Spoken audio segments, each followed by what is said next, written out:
You're listening to the Electronic Media Collective Podcast Network. Yeah, it's a mouthful. For more great shows like the one you're about to enjoy, visit electronicmediacollective.com. And now, our feature presentation.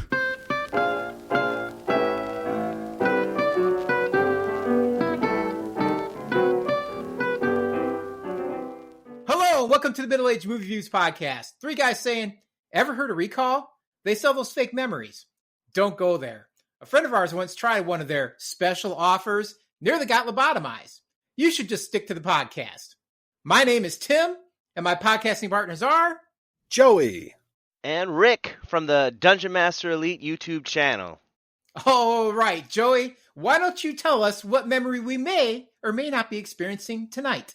Tonight we are reviewing the 1990 movie Total Recall, number 855, from the book of 1001 Movies You Should Watch Before You Die, written by Philp K. Dick, Ronald Shusett, and Dan O'Bannon, directed by Paul Verhoeven, and starring Arnold Schwarzenegger, Sharon Stone, and Canada's pride, Michael Ironside. Joey, don't go too far. Since you gave us that awesome intro, when was the first time you can recall watching Total Recall? It's funny you should ask that, because I don't recall.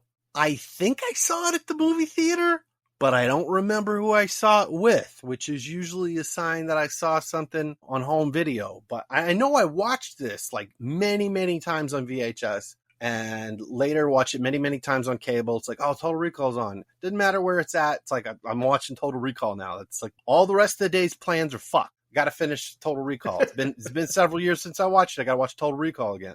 But yeah, I don't remember. I think I saw it on the big screen because I would have been 11.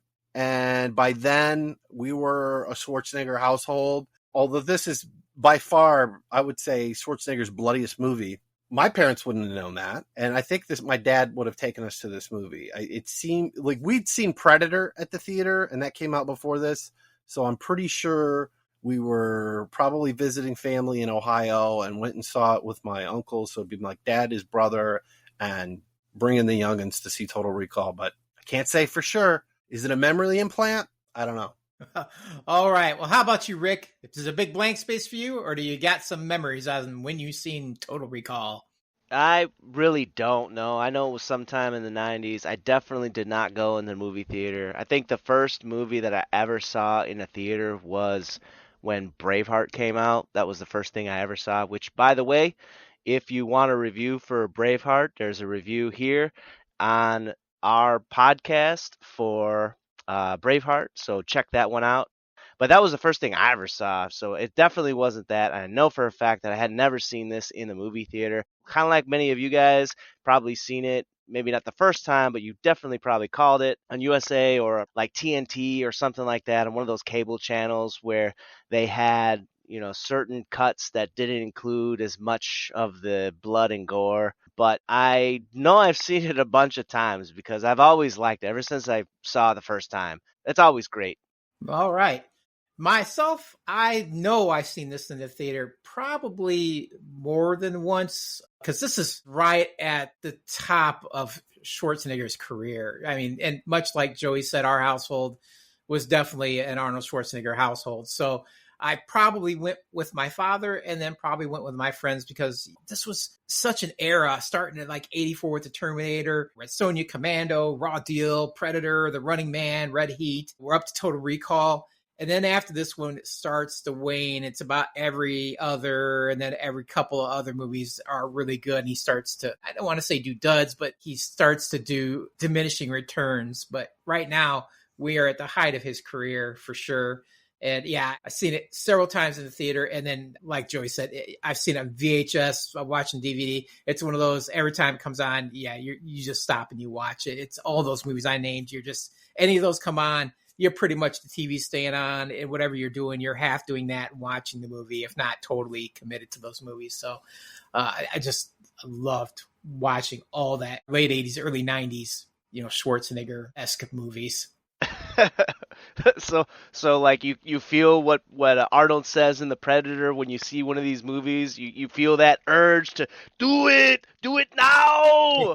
Yes, absolutely, Yeah. man. Come on, watch me. Get to the couch. Exactly.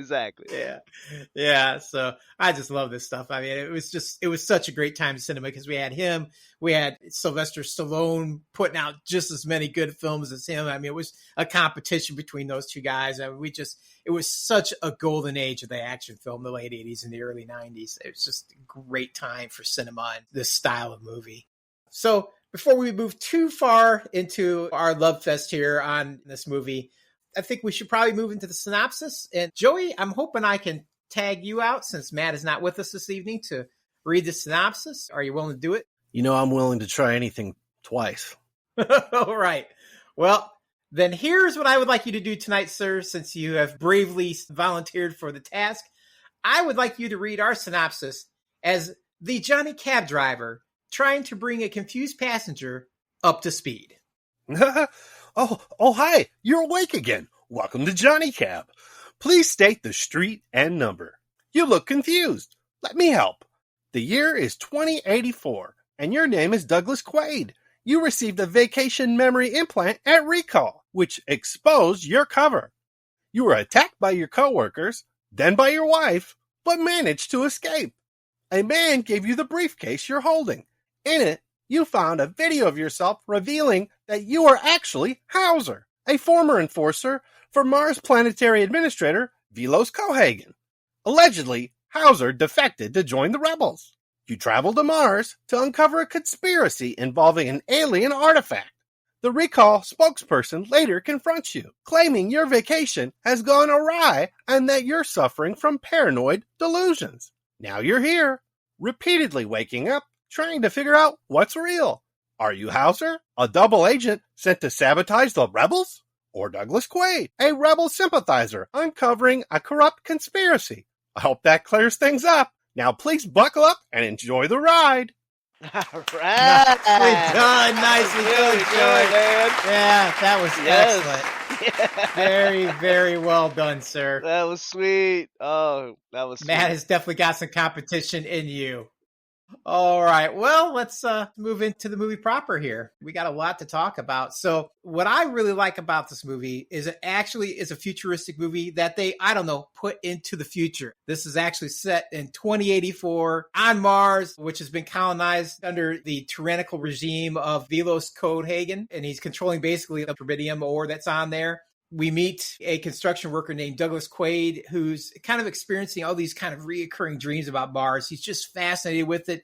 He's having dreams about it and dreams about a mysterious woman that's on Mars too that, might cause him some marital strife. His wife seems to be a little jealous about this reoccurring dream of this mystery woman. He's become so obsessed with this that he ends up visiting Recall, the company that basically implants realistic false memories. And he decides that he wants to do one on Mars against the advice of his wife and his friends. And when they start the implant of the actual vacation into his head, he freaks out and he thinks he really is a secret agent and that they've blown his cover.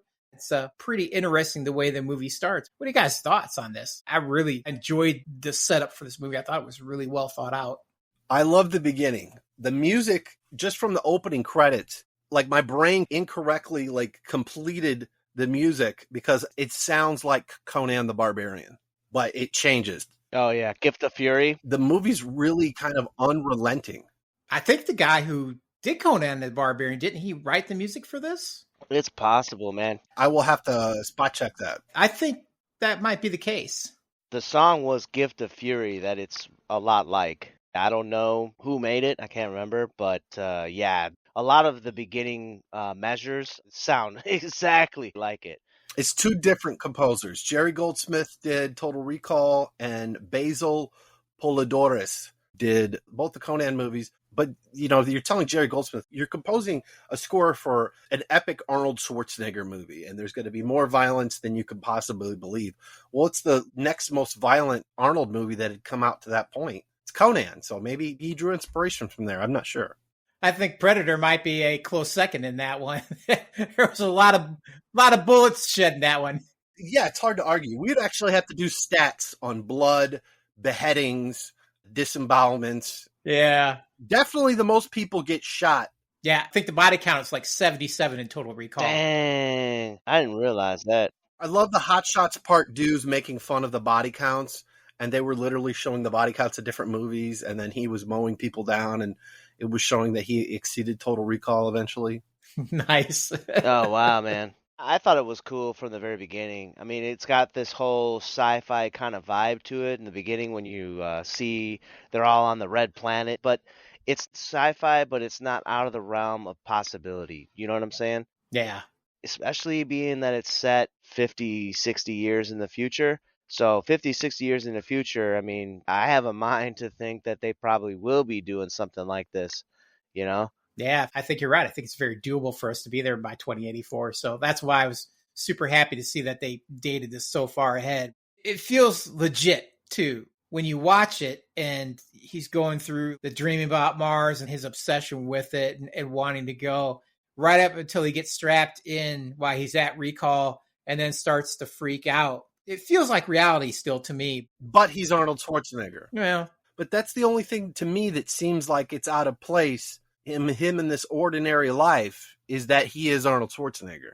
yeah, that's true. He does seem a little unbelievable to be as big as he is. And seeing him in an average, everyday, like construction worker role looking like that, it's like, that doesn't exactly add up, you know?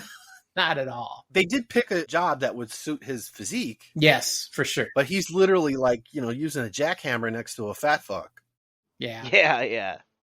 In earlier script edits of this movie, they didn't have him as a construction worker. They had him as like, I don't know, like an insurance salesman or some other thing. As a kindergarten teacher?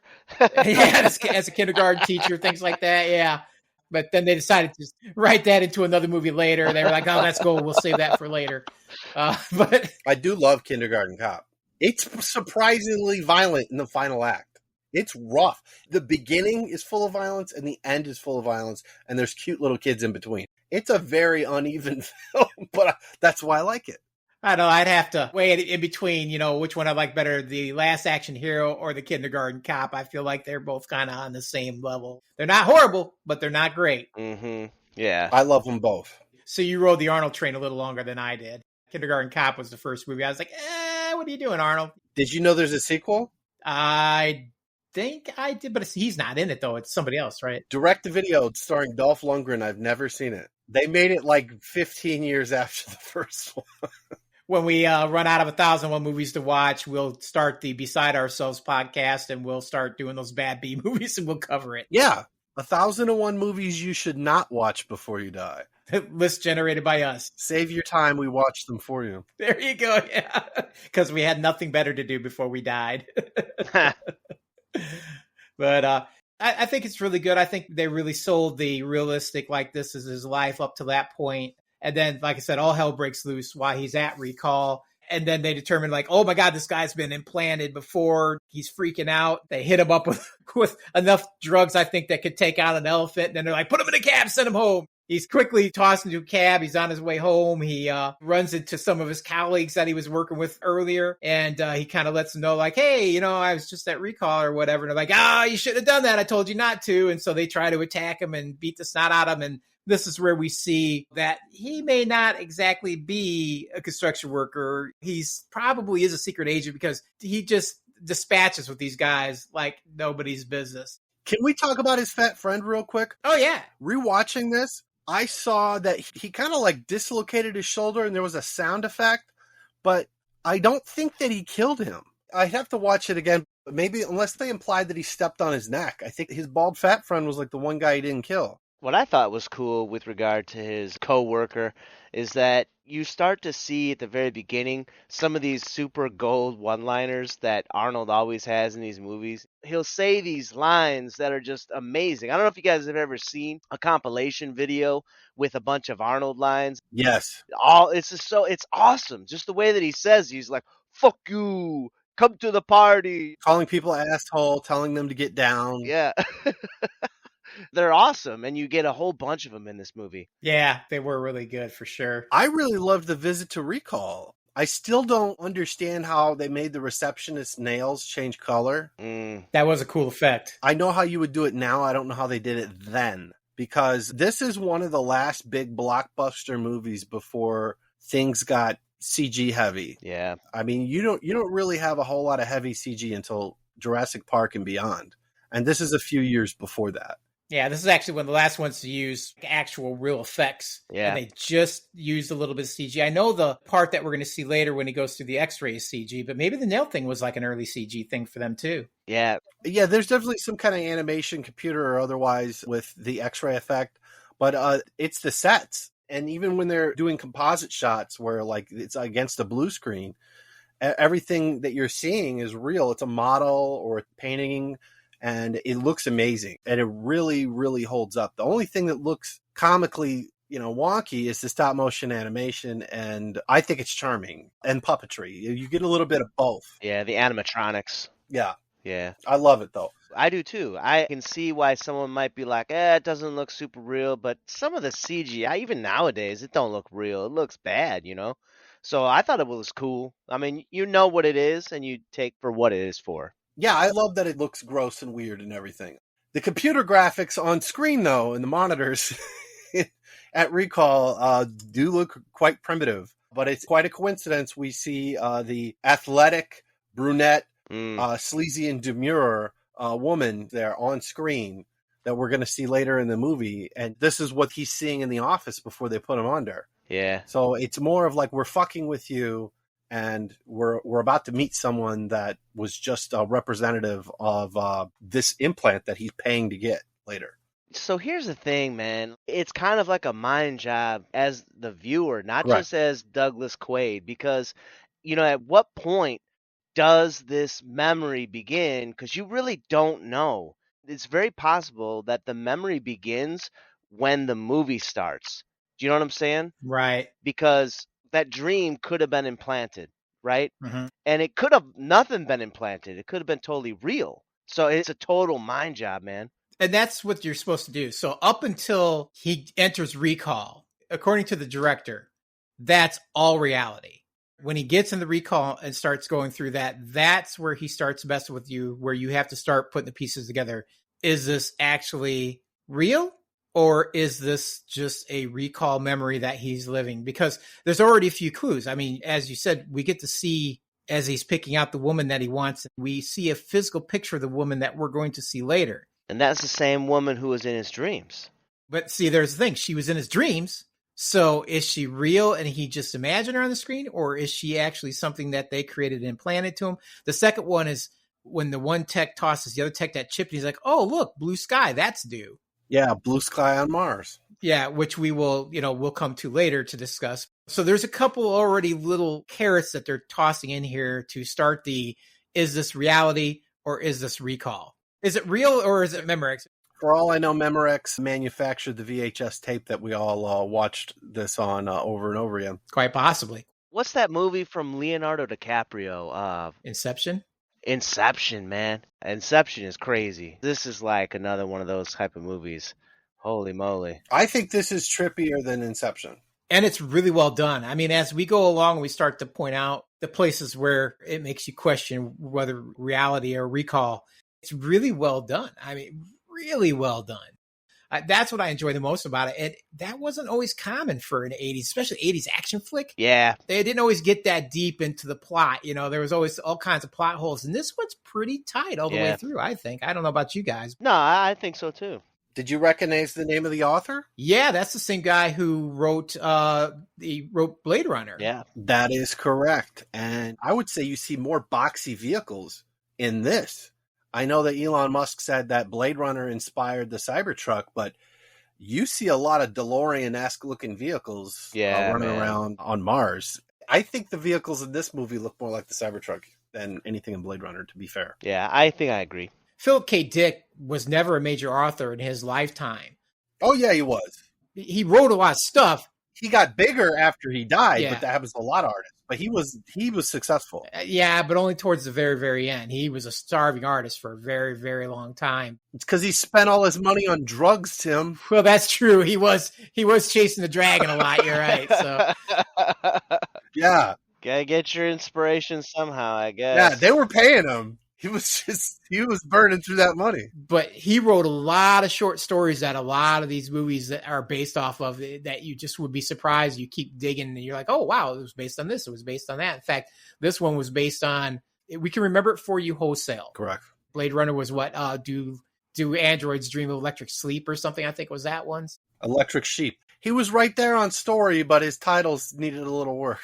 Yeah, they were kind of weird. But again, I guess when you're all drugged out, it's like, this is brilliant. Let's go with this. So now we're getting past the point where, he has a skirmish with his buddies there. He comes home to his loving wife, who then tries to kill him. We're getting introduced to Sharon Stone's character here, the loving, adorable Laurie. Perfect wife.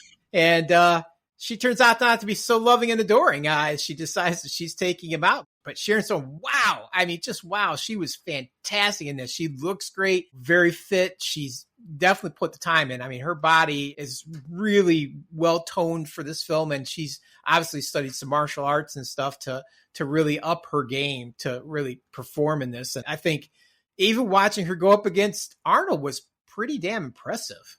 Oh, yeah. They made it believable. She gave him 2 nut shots. Yeah. 2 in the same scene. I mean, yeah. Wow. I would say she's probably at the height of her physicality. She's going to be beautiful for several more decades. I don't think Sharon Stone really started to look her age until she hit 60. And I think that's true of a lot of beautiful people. I don't think she's had a hard life, Tim. I think a lot of people have been opening doors for her for quite a while. And I think she definitely made friends with Arnold Schwarzenegger because she comes back and does that 5-second cameo, or maybe less. It's a blink and you'll miss it, in Last Action Hero, walking out of, I don't know, was it the police station? That one I don't remember. No, I don't remember that either. Yes, Sharon Stone walks out of the police station as her Basic Instinct character. No, that's cool, man. What I thought about this scene was really cool was there was a little line in there where he goes, "Oh, clever girl." And I was like, oh, bro, that's the first time I've seen that line.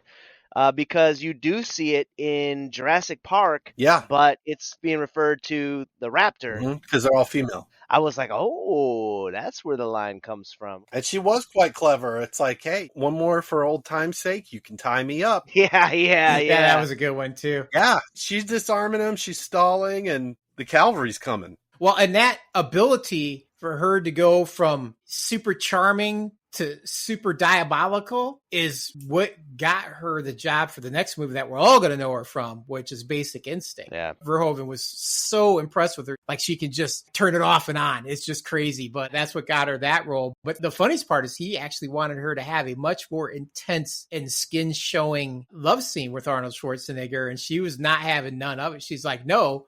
But then, to coincide with this movie, she went and did a Playboy spread because she wanted to show off her body because she'd worked so hard to get it and everything. So it's like, why wouldn't you just do the love scene on screen? Money. Maybe there was some deal with Playboy, like maybe she couldn't or something. Yeah, everybody's got a price. I mean, she said she's never doing a Basic Instinct 2, but then they coughed up the money and they did a sequel to Basic Instinct that sucked ass. And she didn't even care that it was a shitty movie because, hey, they paid me the ridiculous number I asked for, and she got it. So she's clever. She's a clever girl.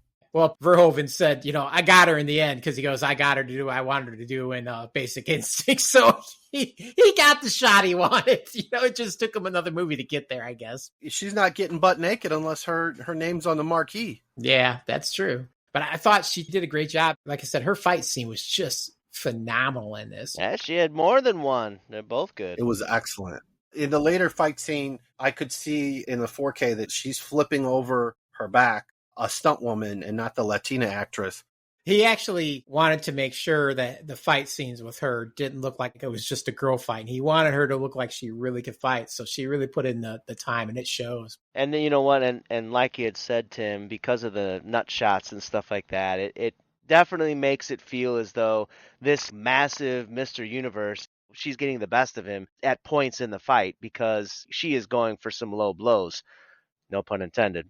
Yeah, he's just trying to defend himself because he doesn't want to hurt her. He doesn't understand the stakes, but then she's trying to kill him. Yeah, man. She gave him quite a slice. I mean, we really needed a scene where he was stitching himself up. Well, and she must have really been wailing on him for real because they said that Arnold, they actually patted him all up at gave him stunt pads for his crotch too, because she was hitting so hard. He had to have protection down there. So she's really wailing on him. I don't think she's holding back. I mean, it looks believable though, you know? Yeah, I'm pretty sure one or two of those oomph from him might have been real.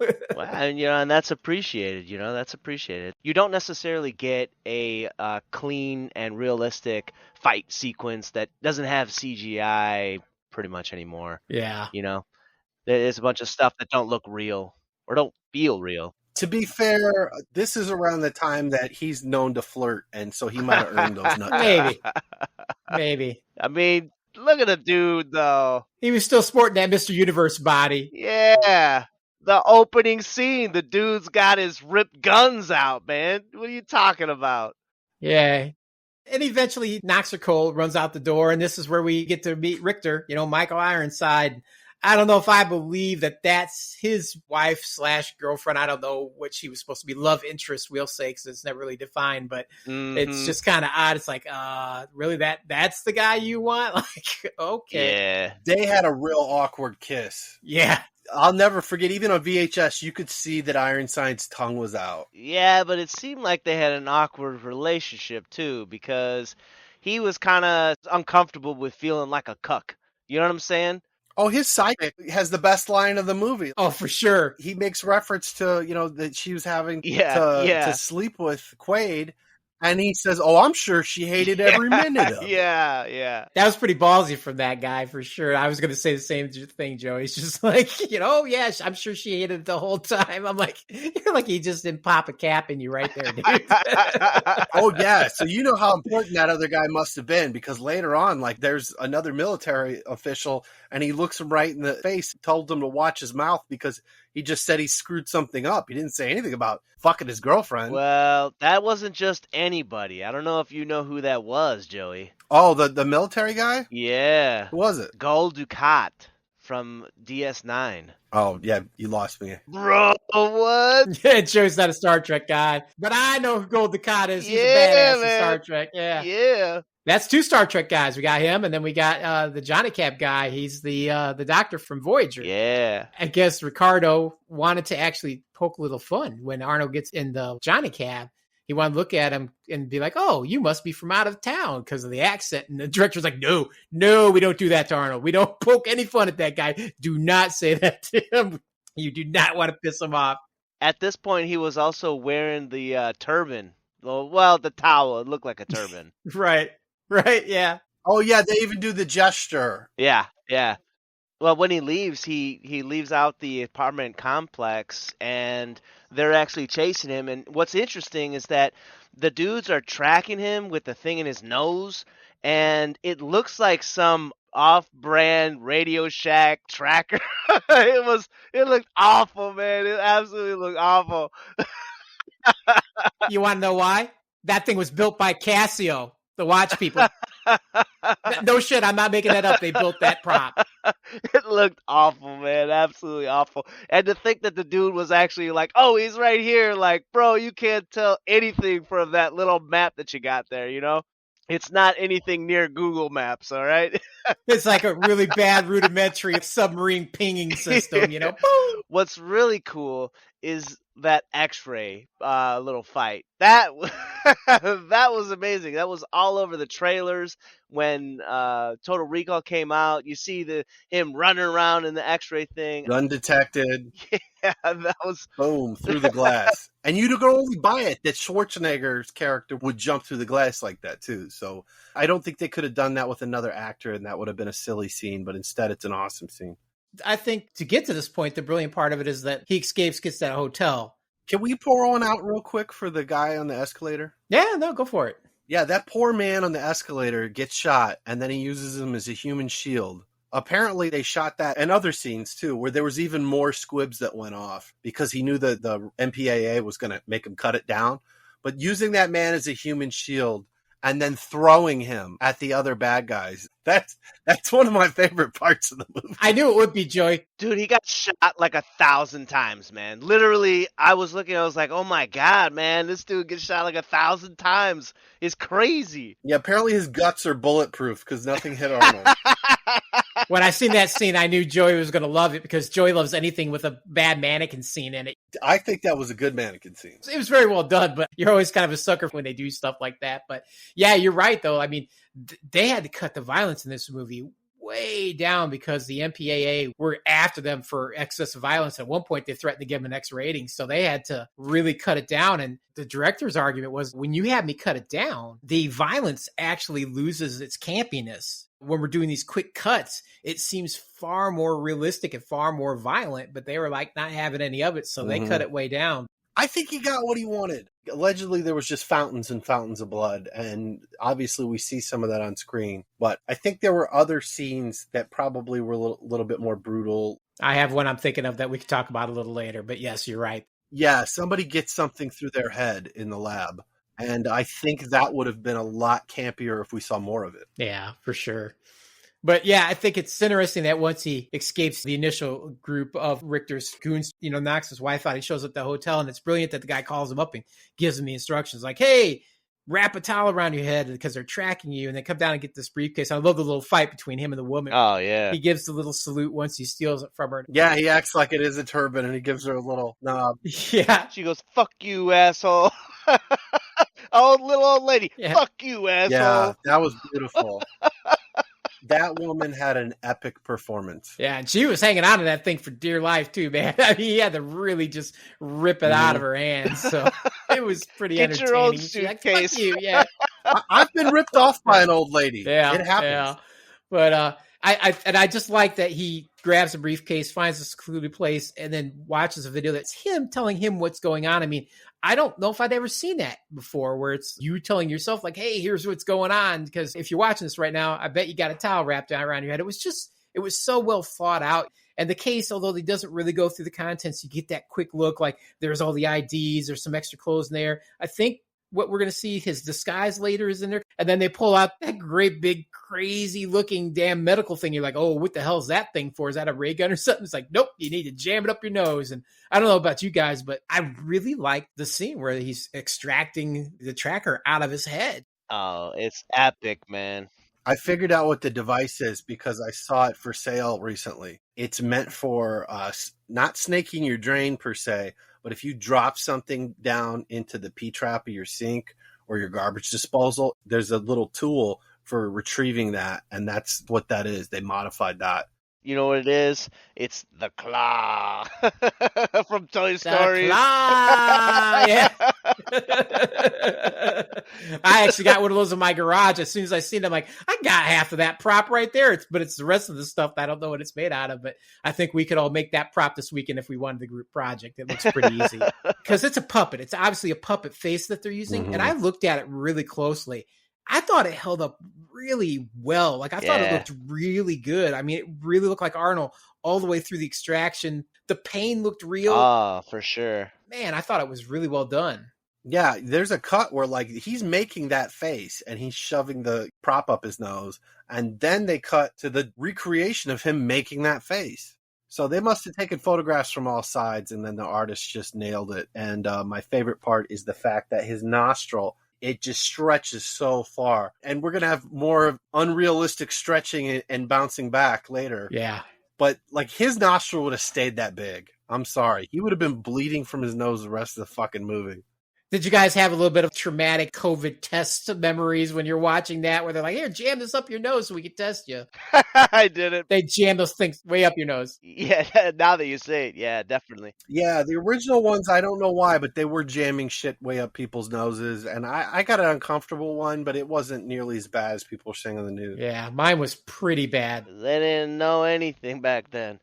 I could say this, though. I think that this was probably one of the centerpieces, clips-wise, like short clips of the entire movie. It was so good, despite whether you liked or didn't like the prop itself. I thought it looked great, but it still is one of the mainstays of the entire movie. When you think of Total Recall, you're like, oh my God, that's the movie where he took that thing out of his nose. Yeah, there's about 4 of them. Yes, man, that is the movie. That thing was big as a marble, man. That was huge. Yeah, it was the large marble that you'd get. I don't remember what they call that, a smasher or something like that. Yeah. And then the fact that the red light on plastic just pops off of it. I was like, well, what the fuck was that for? Couldn't it just have been the pellet? But then that wouldn't have looked cool, and it wouldn't have been flashing like their signal on the radars. Yeah, true. Well, and so the crazy thing is that pellet that when it opens up and shows you that is a 50 caliber slug from a musket. What the hell? So I was like, oh shit, I know what that is. That's crazy, man. That's weird. Yeah, it was a weird thing for them to put in there, but I was like, You know what it isn't?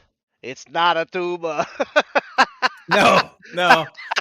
But I'm pretty sure if you had one of those in your head, you'd know it. I mean, come on. I know, man. If that thing's up in your sinus cavity, you're gonna be like, "Oh my god, I can't breathe, man! I can't smell anything." You'd have this raging headache and everything all the time, Yeah. man. That's crazy, though. Plus, you think you'd have like some kind of green glow coming out of your nose too, because there was like that green light on it and stuff. Like you turn off the lights and like your nose would just be like, "Woo!" There'd be this green light coming out like a searchlight. So I don't know. But I thought it was interesting. He realizes that Richter's group is there to retrieve him. Now it's some tiny little thing that he manages to let the mouse carry off. And those guys are so trigger happy, like, it's there, brr, it's there, brr, he's there. Brr. Man, they were just shooting at everything. It was crazy. I can't imagine how many rounds they shot off in the traditional 80s guns that never run out of ammo, ever.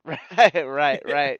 No, that was really cool. It was a really fun little sequence right there, too. I think that kind of makes it a little bit even more believable that he's able to get away without too much trouble, because it kind of shows that they're relying heavily on this like Radio Shack tracker and not really thinking a whole lot about investigation and stuff like that. They're just like, okay, we could trust this thing. It's right here.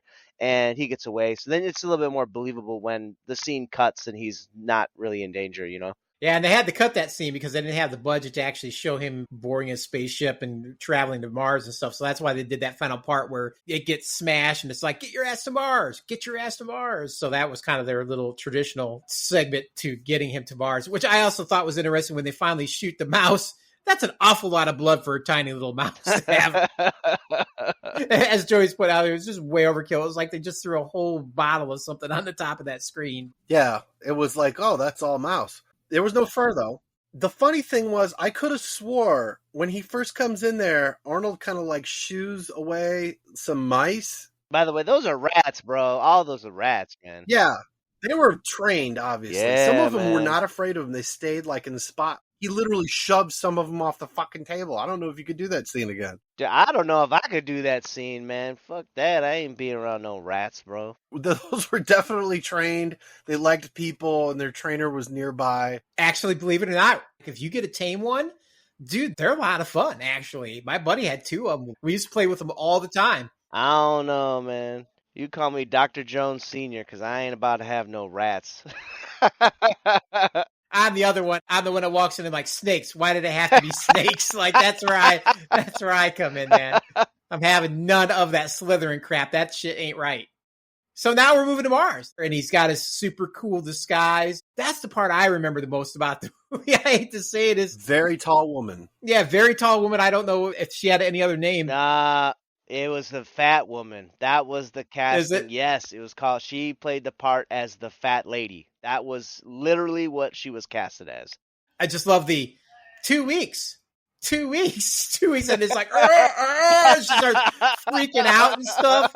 This thing is just going all kinds of haywire. It's like, and Ironside's walking along, Richter, and he's kind of looking at it like, this ain't right. We've covered 2 of the major lines from the movie people remember. Get your ass to Mahs. 2 weeks, and there's only 1 more to go. Bullshit.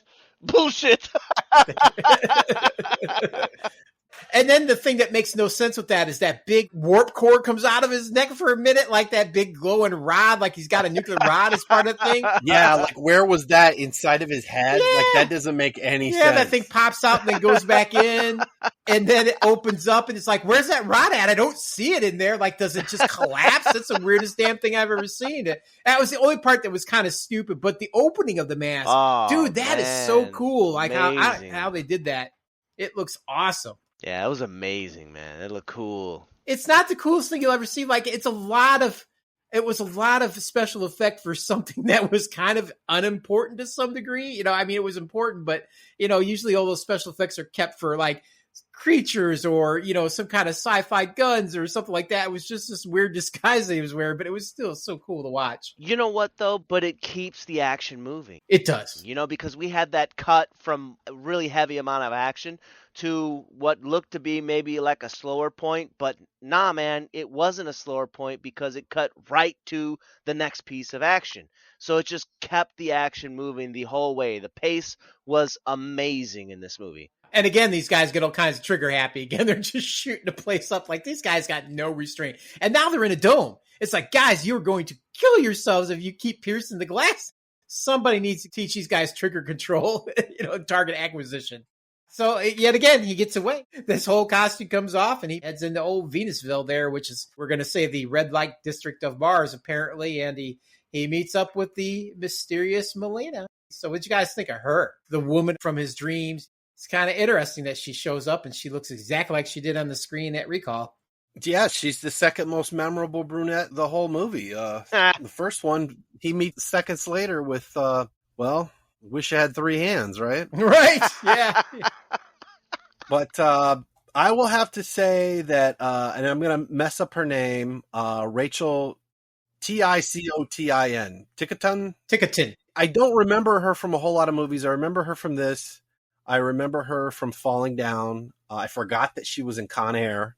And she has quite a few credits. She's been in a lot of smaller roles, but I'm almost kind of surprised that she didn't take off more because she was basically a strong female lead next to Arnold Schwarzenegger. Yeah, but you put her up against Sharon Stone. Sharon Stone just outshined her. There's just no way she's going to hold up against Sharon Stone at this point, I don't think. I don't know. I prefer brunettes. Nah, man. Sharon Stone had, I don't know.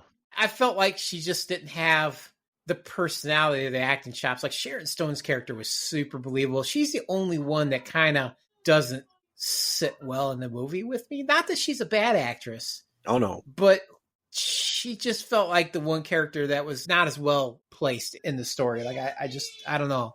I felt like maybe they could have done a little better in casting her character. I thought she nailed it with "What have you been feeding this thing?" Yeah.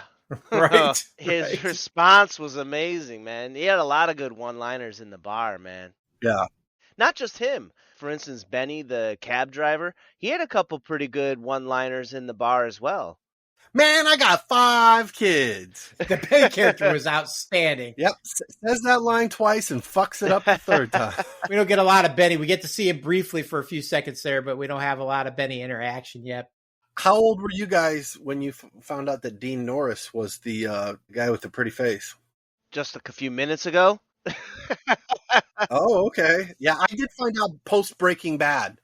But, I mean, we'll see Dean Norris in other Arnold movies and all other Paul Verhoeven movies. I believe he appears in Starship Troopers. Oh, yeah. And he's part of the SWAT team in Terminator 2.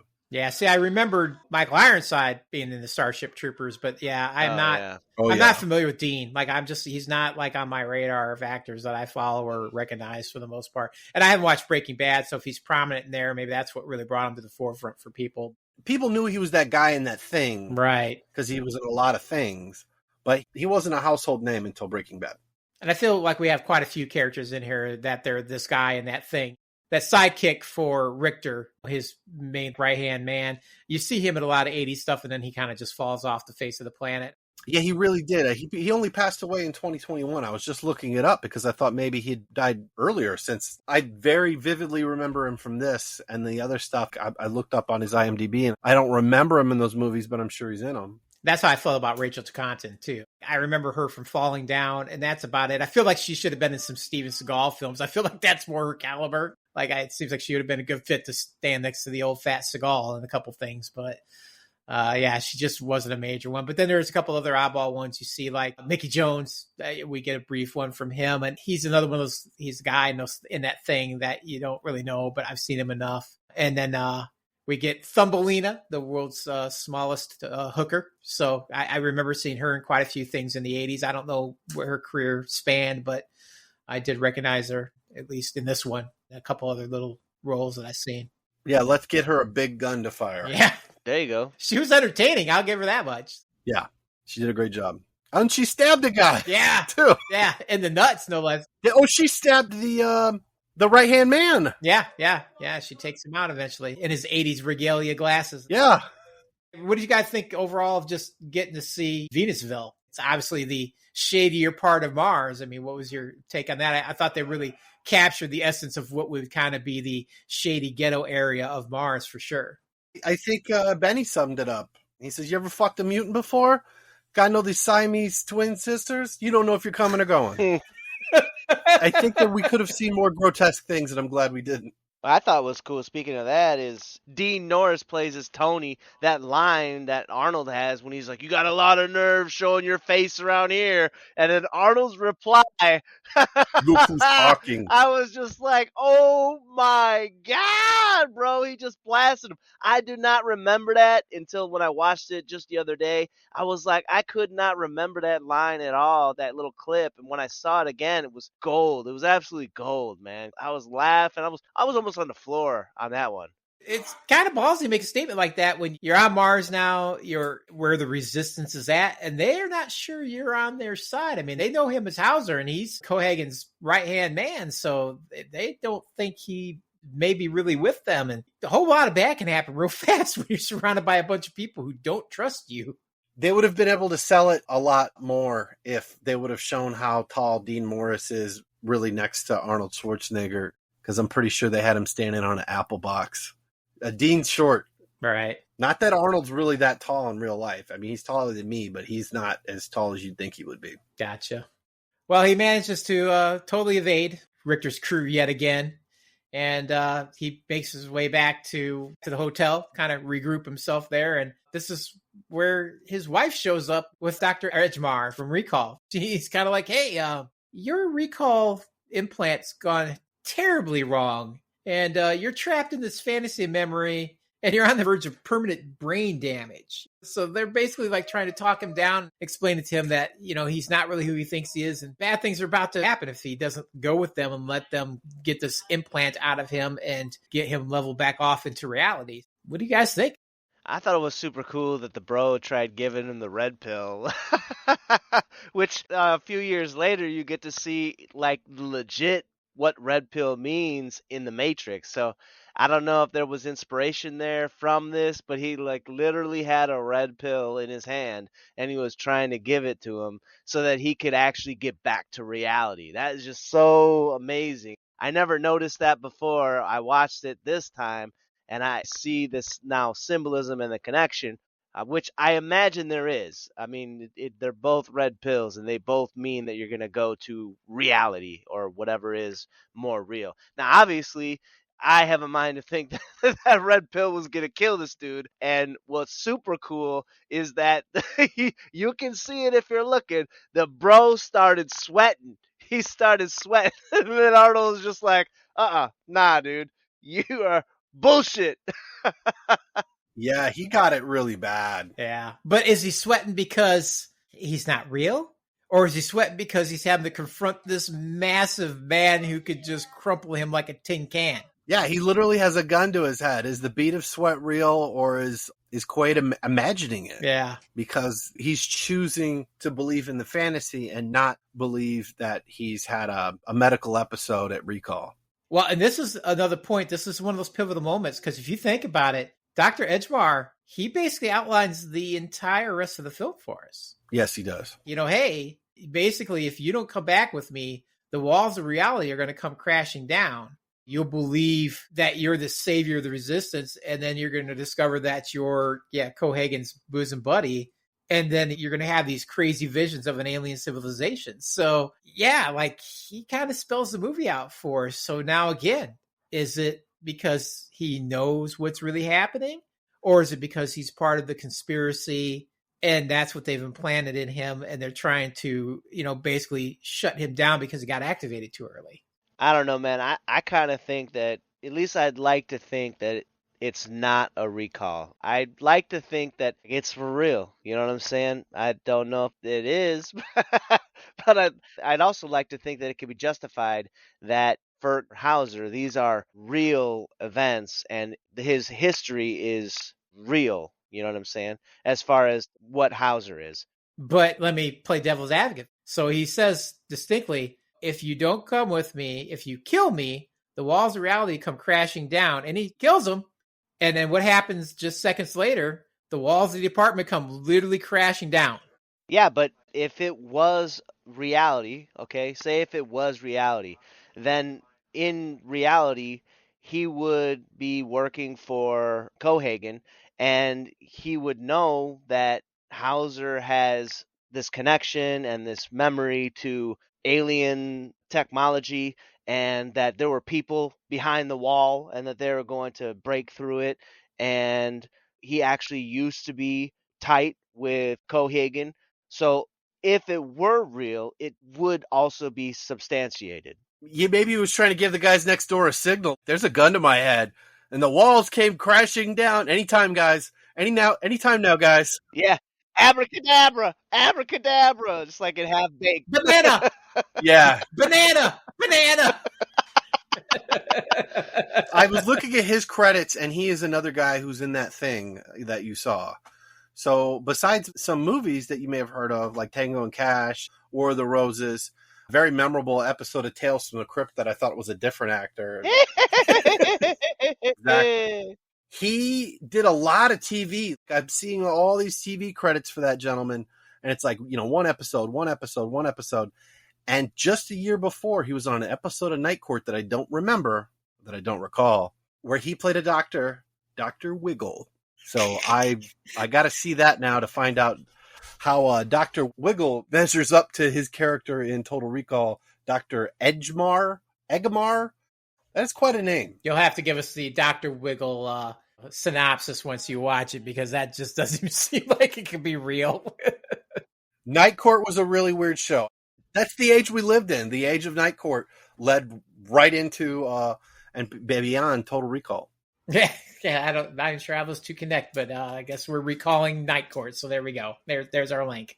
But this is a really interesting scene, and he basically kills the recall guys. Like, nope, not having this. Don't believe you at all. And that's when he is run down by Riker's men again, and they go to take him out, and gets liberated by Melina, and she just lays waste all of them, but she misses old Laurie. So the fight is on, but this isn't a cat fight we get to see between Laurie and Melina. These two are out and out fighting. This is MMA going on in here. I think this might be one of the first times we actually get to see two women fight in a movie where they aren't just having some kind of crazy cat scratch fight. I thought it was really well done. And at the end here, we're going to get a great quote. Consider it a divorce. Yeah. That was awesome, man. Such a great line. I mean, it's just fantastic. It's right up there with, was it Commando, where he's got to hold that guy over the cliff, and then he gets the answer he wants, and he drops him, and the little girl's like, what did you do with him? I let him go. Yeah. I had to let him go.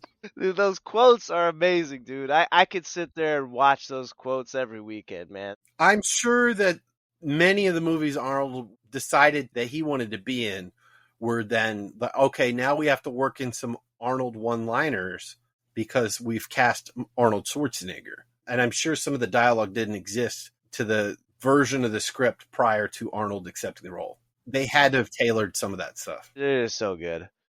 I mean, what'd you guys think of the fight? I thought it was a really good fight. Really, like I said, it was like MMA quality, really. It was cool on several levels. You had two females fighting, and I think at that point in time, that's where it was at. There wasn't a whole lot of male versus female fighting. And the one that we did get earlier, we talked about how Sharon Stone's character was using a lot of cheap shots and stuff. So that kind of made it believable. In this fight sequence, it wasn't like a bunch of hair pulling and scratching and stuff like that. It was, like Tim said, it was like a legit fight. It was good. It was real good. Now, the thing I did strike me on that, though, is, Richter didn't seem all that upset when he found her dead. Like, he just was like, eh. Dude, he didn't even notice her. He didn't even see her. Oh, no, dude. I thought that was one of his big acting moments. He looked fucking enraged. Yeah, but he didn't see her. He walked right over her dead body, bro.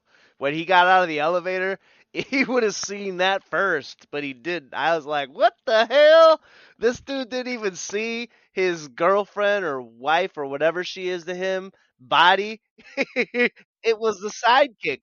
Well, Cohagen's been keeping him in the dark. He might not have realized that the person laying on the ground was her. Yeah, maybe. Okay. I could see that then. I was surprised though with that Kim coming out and just not noticing it right away. I'm like, man, he really seems not really heartbroken about this thing, at least at the beginning. It was just like, well, she's dead. But yeah, anyway, they managed to get away yet again, and they're heading into old Venusville, and this is where we get Benny the taxi driver that go see Quato, the alien oracle. Hey man, it's cool. I'm one of you. I loved his bizarre alien 3-fingered look. Yeah. Yeah, man. Yeah. The arm was well done. The way it folded up into itself. Dude, it reminded me of that one movie with Charlie Sheen, the one where there's these aliens on Earth. You guys know what I'm talking about? I'm familiar that the movie exists and Charlie Sheen's in it. The movie you're talking about, though, I have it in my collection somewhere. I just cannot recall the name of it right now, but the aliens had these like legs and stuff, and I was like, oh man, it kind of reminded me of that a little bit. I think it's called The Arrival, man. No, that's it. It is The Arrival. You hit it. That's it. It is.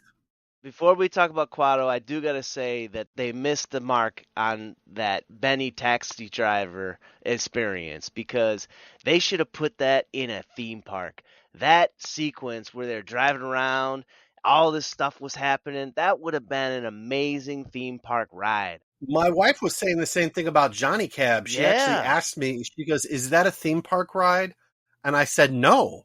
So like she's like misremembering something else we went on because it felt like that kind of an experience. Yeah, man. They could have just taken like the Star Wars ride and put Johnny Cab guy in it and then just pushed that on there and done it just like the Star Wars ride at Disney. We do have the Johnny Cabs now. They just didn't put a talking Robert Picardo. Yeah, it seems like a missed opportunity.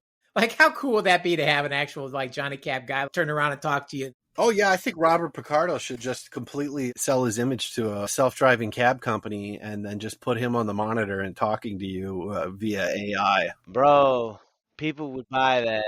Kind of like that British guy that's in the Fallout series that sells his voice to the Mr. Handy robots. Yes. How Ricardo would be known for the rest of life. He's like, yeah, I got like, $500,000 from those free taxis for this or something. Yes. Now I'm forever going to be driving these taxis for the rest of eternity. There you go. I don't know, man. Quato, that puppet was phenomenal. I mean, just phenomenal. Whoever did the special effects on that, dude, like he should have just been like, I'm dropping the mic. That's it. I'm done. I'm going to retire. I'll never do better than this. That thing looks so real. He was approached by two people that actually asked him, is that guy Marshall Bell? Is he actually like really a freak? Is he possibly like a semi-born Siamese twin? They really thought that was like part of that dude for real because it looks so realistic. I guess it took like 15 puppeteers to control it. I just thought it was amazing. The eyes looked so real. The way the mouth moved and everything, man. I mean, it was just perfect for a puppet. I couldn't believe it. I feel like the eyes were splotchy and they reminded me of the people's eyes in that Birdcage movie. You can't look at the demons, but then you find out the crazy people who looked at the demons and don't kill themselves, like have crazy eyes. It reminded me of that. But it's basically like a middle-aged fetus. Yeah. My favorite part, he's like, hold my little hands. And then Arnold takes his big arms out and touches his little hands. And he has to act serious when he's doing it. And this has been parodied in so many things. And I think it was an episode of Harvey Birdman where they had a Quato lawyer. He talked like a Southern gentleman. I think that's the best one. This was pretty cool, man. I mean, especially because this was hyped up quite a bit throughout the second half of the movie or the middle of the movie. They were like, oh, Quato this and Quato that, like it's this crazy thing, that no one knows and it's secret and stuff like that. So it was a really good reveal. It wasn't something cheap looking. It looked real. It looked serious. That definitely helped the whole movie overall. Because it wasn't if this was a flop, I think that would have really hurt overall. And then what happens? Benny betrays us. Man, he shoots Quato. It was just like, son of a bitch, who's seen that coming? We get the great reveal, and then we get the great betrayal. And then we get Cohagen's forces just attacking en masse, man. They are coming in from every direction. I mean, it was just bedlam in there. I imagine this is where we rack up a lot of our 77 bodies. But, I mean, it was really well done. His fortune teller days are over. That was a good line, too. Start the reactor. But we all remember, open your mind. Yes. Yeah. And so we have, get your ass to Mars. 2 weeks. Open your mind. Oh, I think consider that to be a divorces in that too. I'm gonna put it in there. I think there were 4 great lines in here. And then as Quaid and Molina are trying to get away, we get that awesome chase scene too with the rock mining machine with Benny in it. He tears him up a little bit with that machine until Arnold gets the best of him. Yeah, he had him cornered, and it was just, hey, I've got this drill, and guess who has 8 weeks of construction experience? Yeah, that about right. It's super cool. Like I said, the action was nonstop through the whole movie, and this was no divergence of that. It was cool. And what's more than the normal Arnold movies that we get is that this one isn't just a bunch of killing. It's killing, but there's also this cool plot going on with this mind madness going on. So seemingly again, we think finally, they're going to get away, and then they get caught. This is where we finally get the big meeting between Hauser and Cohagen, and we get to see Ronnie Cox and all his infamous villainism, which is weird because, man, when I see Ronnie Cox, all I can think of is Beverly Hills Cop. He's fully in here. That's all I can think of with that guy. Oh, the first thing I think of is RoboCop. Oh, yeah. He plays Dick. Yeah, I have not watched RoboCop as much as you. I've seen it a few times, and it's not a bad movie. It's not like I dislike it. I don't think I have seen it nearly as much. I know it's a bigger one on your radar. To me, he's always the chief from Beverly Hills Cop. It just seems a little odd, but he did such a great job. And I like how he just taunts him. Hey, I planned all this. I've been doing this for like a year. I didn't even bother telling Richter. He had no idea what was going on. You're my best friend. And then we decided we would do this together and we would put you under so we could fool those stupid mutants. And now I need you back. He has an excellent monologue. Yeah. Not only does he monologue it, but then he's like, here, somebody wants to talk to you. And he plays the Hauser video where he's like, well, you did what you're supposed to do, buddy. And thanks for keeping yourself in one piece. But now I want my body back. And it's just that reveal moment. It's like, wow, man, this is some diabolical crap. Yeah, there's a Verhoeven trilogy. The holy trinity of Paul Verhoeven, to me, is RoboCop 1, Total Recall, and Starship Troopers. Oh, yeah. And we see him reusing actors from other films. We see Ronnie Cox in RoboCop as the bad guy. We see him as the bad guy in Total Recall. We see, of course, Michael Ironside in this movie. And then we see Michael Ironside again, kind of playing a mentor role in Starship Troopers. And he's excellent in that. So Verhoeven plays his favorites, and they're strong. When you think about this cast, it's like they're like the who's who of character actors. Yeah, no, I definitely agree. It's a pretty solid cast, man. There's a lot of people in here that really you see a lot in the 80s and stuff, and you see them later as well. I mean, Sharon Stone is, like we already said, timeless. That's usually how it goes, though, right? When you have a number of people in the cast, and then you look back and you're like, oh, dang, look at all these people in this cast for this movie. No wonder why this movie was so good. Not only has it a good plot, a whole long list of action sequences that are really knocking it out of the park, but you also have a solid cast. Yeah, for sure. Now we're going to come up to the bloodiest fighting that I think is in the entire Total Recall. If there was any spot where I think the MPAA was like, oh, no, you definitely need to cut this down, this was a spot, because we are seeing all kinds of stuff, improvised as weapons in the most effective manner possible. It's brutal, and I got to give the lab guys credit, man. They're just like, oh, this went sideways. Let's grab whatever we can and get them. Yeah. and they're the ones who got. The stab in the neck with the broken off piece of his restraints, that's right up there with the RoboCop stab in the neck. It's a close second. We talked about it earlier. There's a very quick scene where I feel like there probably was more gore and it probably would have looked campy. Was he stabs kind of almost off screen an instrument into a guy, and for a split second, you see that it looked like it went through his nose and through his head. Yeah, it's sticking out of his head. Like later on, you see him on the floor, and it's embedded in his head for sure. Yeah. It didn't go through, but it basically penetrated to the back, I would say. Yeah, it was brutal, just absolutely brutal. And this is where Copenhagen looks at Richter, and he's like, just take care of him. I'm tired of messing around with this. This guy just keeps getting away, best friend or not. Take him out. And Richter's finally like, oh, it's about damn time. And so Richter and his boys now have the permission to just wipe him out, and they chase him down. And this is where we get a nice payoff again, where if you go back to the case and he's pulling all that odd stuff out, and we get to see that couple seconds where he's playing with that watch. Now we get to see that watch in full effect because he's going to use it to fool Richter's men. Yeah. And we get some comical crossfires where he uses it to get them to shoot each other, which I thought was really good. And what game borrows that mechanic? Oh, lots of them. I mean, there's lots of games that use that mechanic. Yeah, I think the first one to do it was the Hollow Duke in Duke Nukem 3D. I do remember that, yeah. But yeah, a lot of games, man. Especially even nowadays, people who are, if anyone's younger and they've played Apex, there's a character called Mirage who does that, and he's got several of these decoys. I mean, because it's cool. I mean, you don't have to watch Total Recall to think that having a decoy as a fighting partner would be awesome, because it is. Yeah, I'm wondering, is the guy who adapted this screenplay, did he come up with that? Did the special effects guys, come up with some ideas? Or is this part of the story with Philp K. Dick wrote? I don't know. All that I know is that there was a line in there. You thought I was Quaid. I am. Yeah, that was a good one, too. I want to say they put that in the trailer, and maybe they shouldn't have. I want to bet that it's almost in the original story, because I know when the two original guys had gotten the rights to this and were working on turning it into a movie, they decided, look, the technical aspects of producing this film, which is back in the 70s, is a little outside of the capabilities of Hollywood right now. So they decided to shelve it. And then they went and wrote a story about aliens attacking humans, which would become Aliens.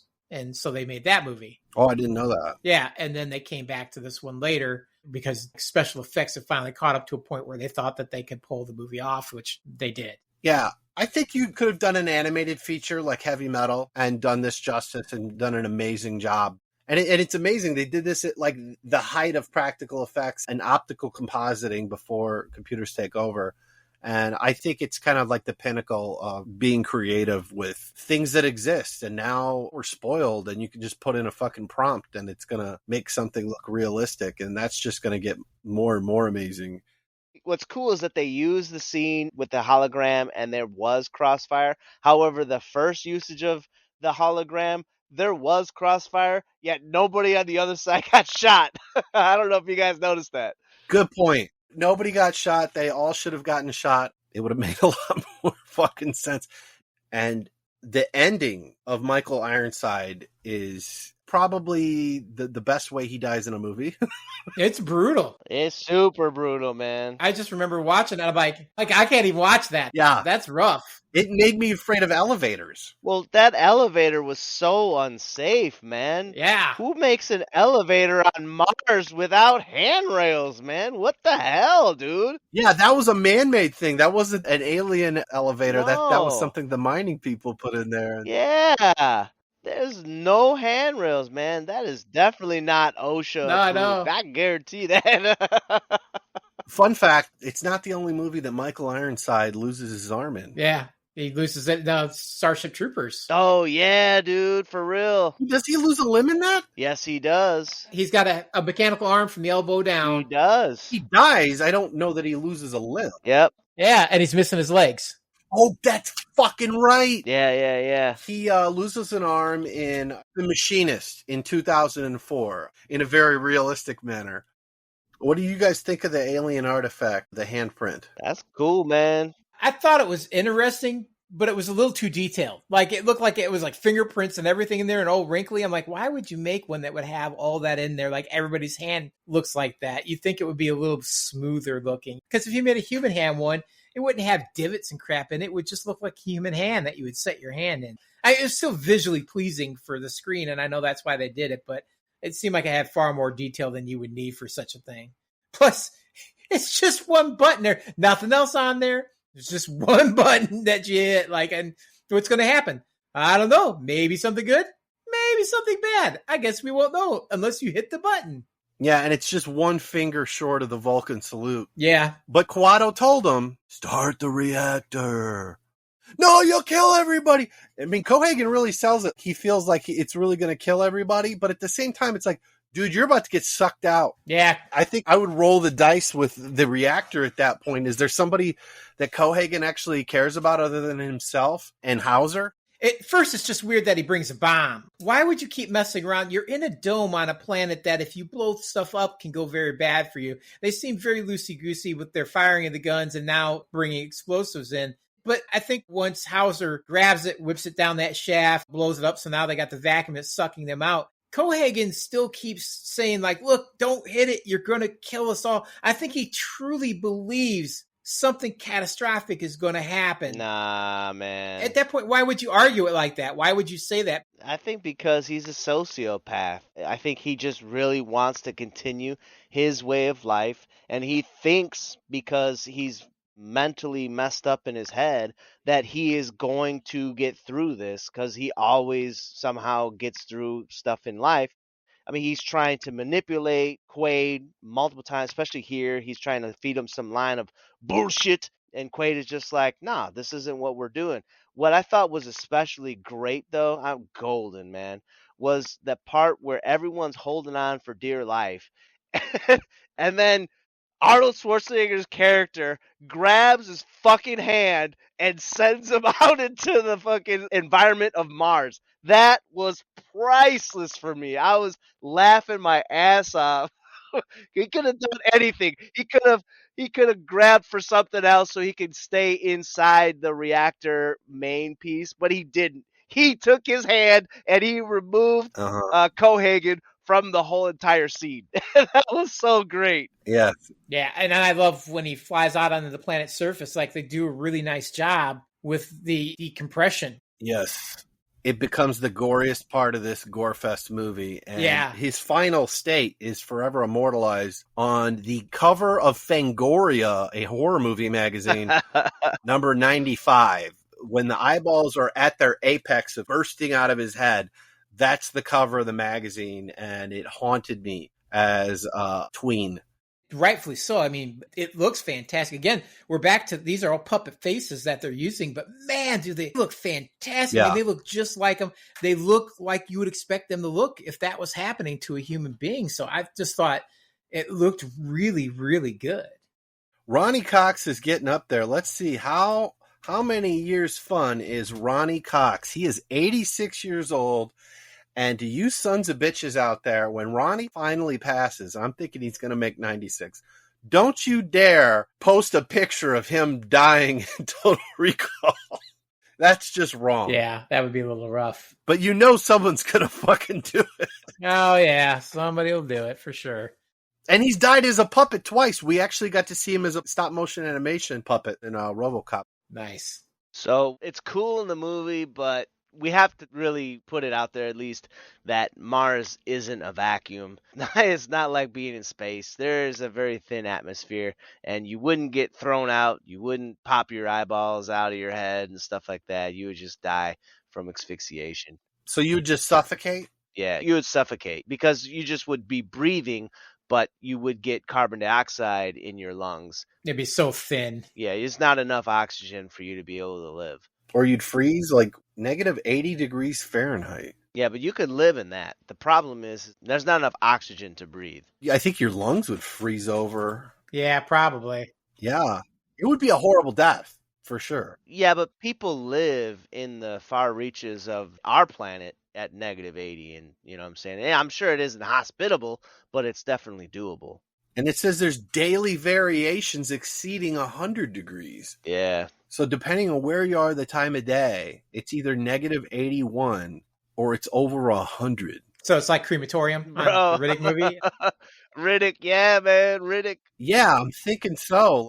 Can't wait to fucking go, guys. It sounds wonderful. Sign me up.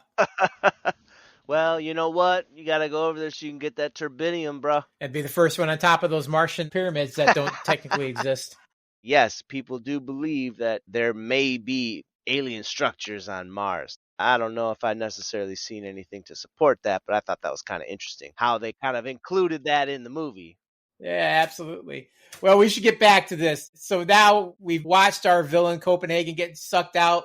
Quaid finally decides he's going for it. He puts his hand in the old alien thing, and this thing fires off just before him and Milena both shoot out onto the surface of Mars, and they're starting their decompression too. Now, this is the only part that seems a little questionable because he hits that thing and they get an atmosphere within 30 seconds? Yeah. It seems like that's entirely too quick for an atmosphere to be produced, alien artifact or not, to save these people's lives in time. Yeah, I think Copenhagen would have been right. If it reacted that quickly, I think it would have killed all life on the planet. It was creating earthquakes. I mean, I'm surprised more people didn't die in the quakes. Man, I think it's the other way though, bro. Because when you're looking at that pyramid or whatever it was, there was air shooting out of that thing like crazy. There were pockets blasting through right next to them and they were still asphyxiating. You know what I'm saying? Yeah, It was so bad that there was a shock wave that burst the glass on the Mars station. correct. I was like, what the hell? Why are they still asphyxiating? Yeah, there should have been at least some people who just died with shards of glass in their face. And that was glass that kept out the vacuum of space. So it was thick. They probably would have, but then that would have been too high of a body count for the movie to actually go out. Yeah, we need a happy ending. Not everybody in Venusville gets beheaded by a giant shard of glass. Well, the other thing is you've got Hauser and Molina sitting right next to these things as they're bursting open. You think it would just blow them up and out or something. I mean, Yeah. if you got fissures opening up next to you and blowing out massive amounts of gas and atmosphere, that's not going to go well for you either. Going back to our home nose surgery, where I said that nostril's not going to go back to the size it was. When their eyes are bulging out that much, is their face and all the blood vessels that are bursting, are those going to go back to normal? No. Or are they going to be all fucked up? Yeah, they're going to basically have like Muppet eyes. They're going to look like somebody who's had like a bad thyroid experience and their eyes have kind of bulged out a little bit. I would imagine there'd be permanent damage, yeah.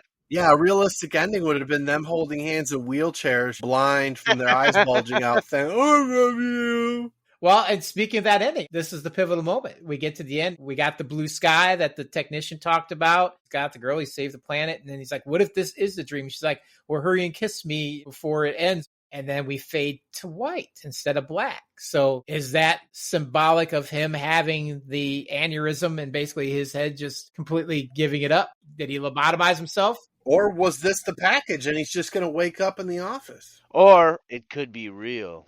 Bum, bum, bum. I'd like to think that it actually was real. You know what I'm saying? Like I said, it could be supported in multiple different ways, but I think it's the coolest way to look at this. Whether or not you think that it's for real or if it's just a memory or now he's dead, he's lobotomized, I think that's cool to kind of postulate upon it.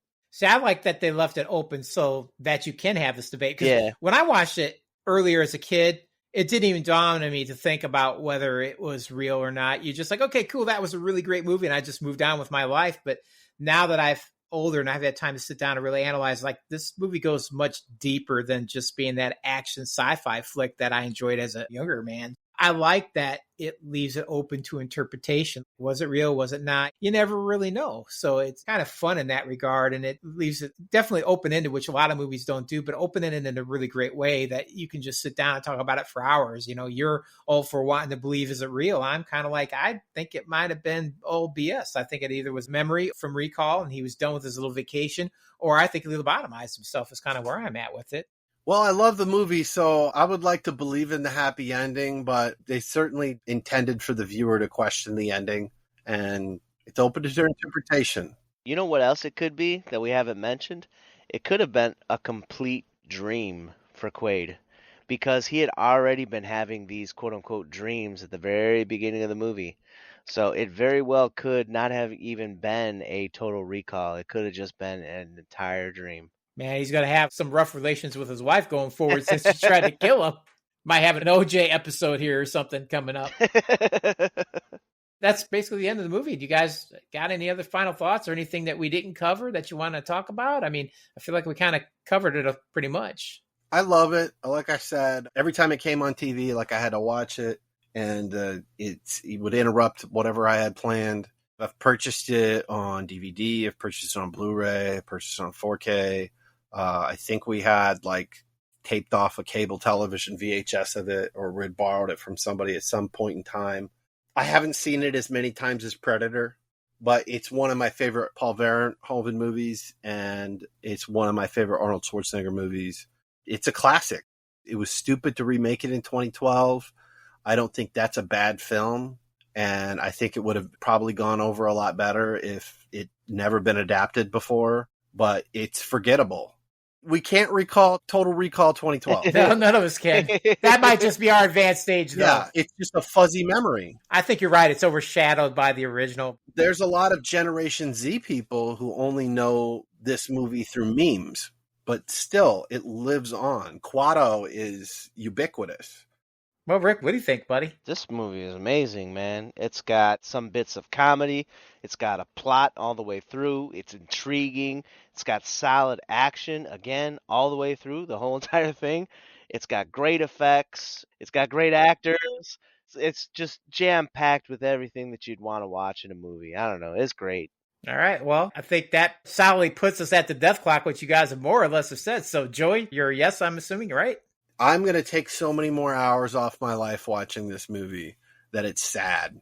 So, Rick, is it worth an hour and 53 minutes off your death clock, sir? Absolutely. I mean, I had a blast watching this. It was cool. I was looking forward to it. I would definitely be watching it again. I don't really have regular TV like I used to back in the 90s and the aughts. But if I did and I happened to see it playing, I most definitely would stay and watch the rest of it, or at least have it playing in the background while I make breakfast or do something like that. This is just a fantastic movie. It's amazing. If you haven't watched it, then do yourself a favor and sit down and watch this thing all the way through. It's amazing.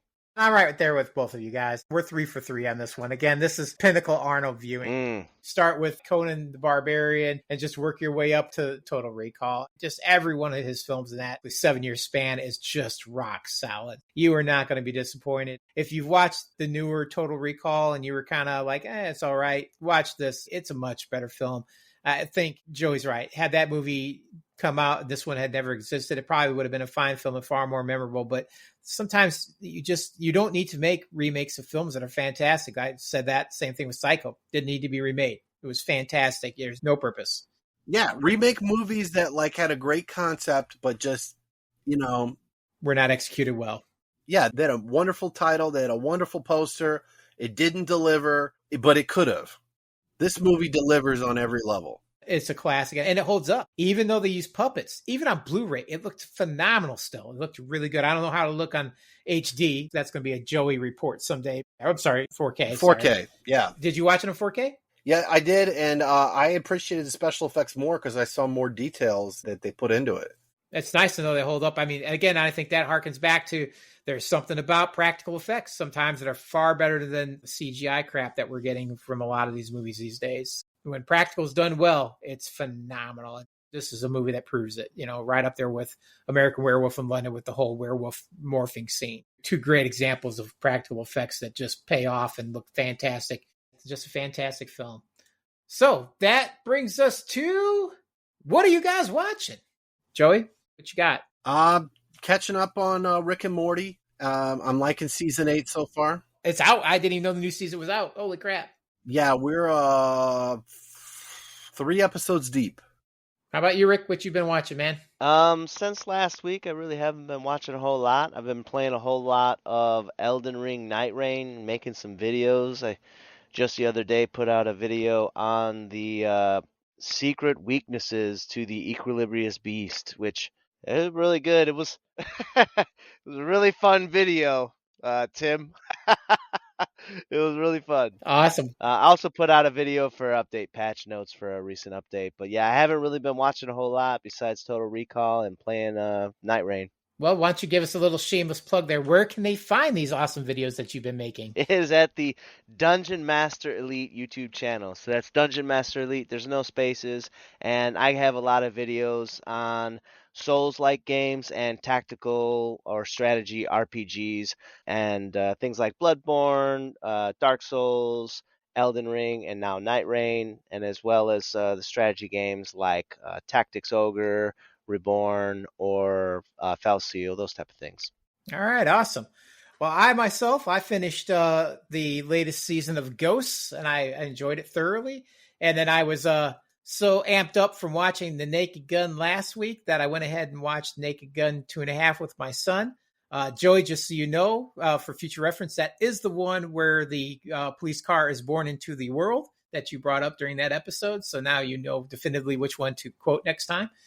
I enjoyed that one. It's not quite as funny as the first one, and the jokes don't come quite as hard and fast, but it still has plenty of entertainment value. So I'm glad I watched it. My son got some good chuckles off of it. He thought some of it was very funny. Again, most of the jokes hold up. There's a few here and there that, he completely missed just because they're more of a timely joke and they just don't hit with him because he doesn't have that pop culture, especially early pop culture background. But yeah, overall, I enjoyed it.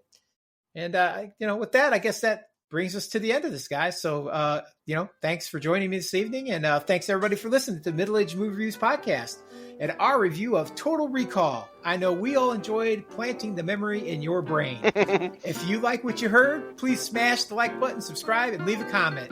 And you can always follow us on Facebook, X Blue Sky, and Instagram. Have a comment or suggestion? Then email the show at mamreviewspodcast@gmail.com. Speaking of Rick and Morty, go watch or rewatch the episode Total Recall, where they have to determine which of their friends are real and who's a parasite. Introduces one of my favorite characters, Mr. Poopy Butthole. Hey, and just as a side note, when you're done watching that episode, go play the card game. It's just as fun and totally entertaining. They made a card game based on that episode? Yes. Yeah, it's good. Well, I learned something today.